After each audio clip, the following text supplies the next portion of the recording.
engkau Nabi Adam kagak pajuh bakuldi, Nabi Adam kagak kenang kutu Allah, Nabi Adam kagak kenang murka, macam lah ya perah kesalahan Nabi Adam. Baik dengar lengkot, engkau perah je bangkau lain, engkau nyo perah bangkau je umah bagah ada informasi itu, modal bagi bak grup ju. Kabar saboh laut kamu perah Watai kamu perah bang saboh laut supaya beritanya bek panjang le, bek truk udarat. Allah mengecok tu engkau gecok engkau getarik lidah Tuhan gesut lidah le Allah. Ya, kepegat dalam kitab Mukasyafatul Qulub. Rupanya gesut lidah. Yang kejut binatang yang hana lidah engkau.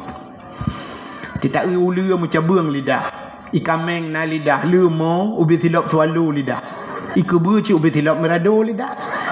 Tapi engkau hana hana petih tengok bunga perih muge temang langempung ni hoi muge bingkut apa yang na lidah ber. Soalnya muge empang kau ni cok lidah ron nam suat mang ku suat lidah ke.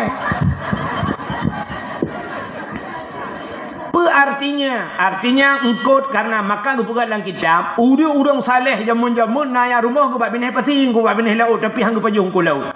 Ku pajuh hotel darat manuk-manuk macam pakan karena bengeh ku cik yang urang saleh-saleh ku. Hang ku pajuh ku laut karena angkutnya pernah jupat Nabi Adam. Rupanya hadirin yang berbahagia yang perletan nak pegahnya ni urang mengupat maka urang mengupatnya cukup ya tu tengok di akhirat dengku gusut lidah li Allah. Gusut lidah.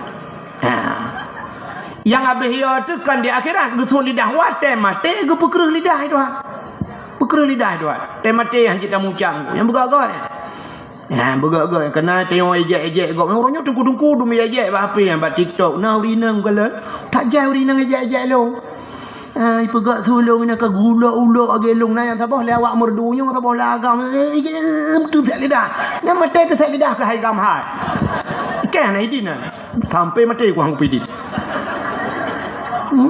kai je long anak ku pidin lainong lu kalat na yang tari sabon lain yang mekat si patu lah lepas ni urang namanya kudupat kujak bayah kuat laki